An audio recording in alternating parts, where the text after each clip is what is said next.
Hello, I'm Auntie, and this is Auntie Unscripted. We talk about culture, community, politics, relationships, and everything in between without the sugarcoating.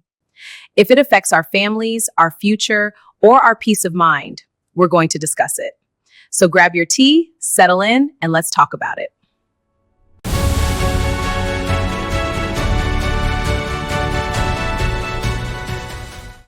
One man is getting billions from foreign governments and also negotiating U.S. foreign policy.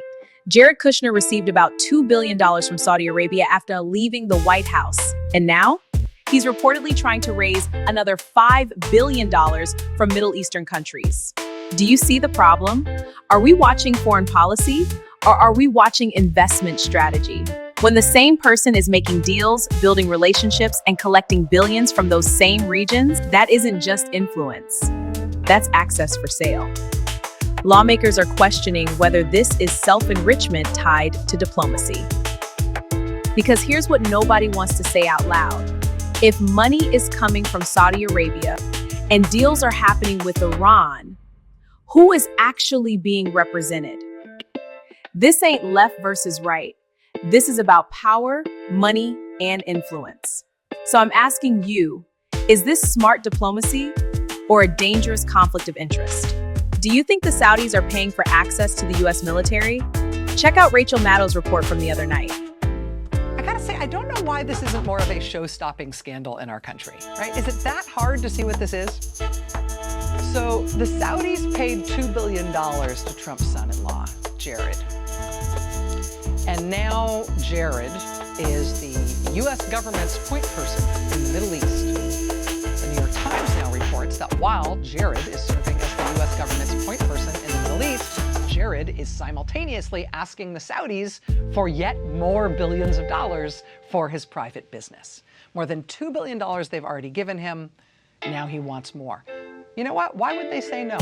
For the low, low price of what they've already given him, the Saudis have apparently discovered the price of renting out something called the Armed Forces of the United States of America to attack their rival nation, Iran.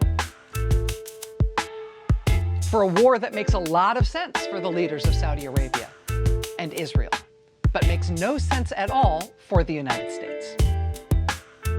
The New York Times reports this weekend that the Saudi Crown Prince, MBS, Mohammed bin Salman, has been on the phone frequently with President Trump since the war started, telling him to keep bombing, keep, quote, hitting the Iranians hard.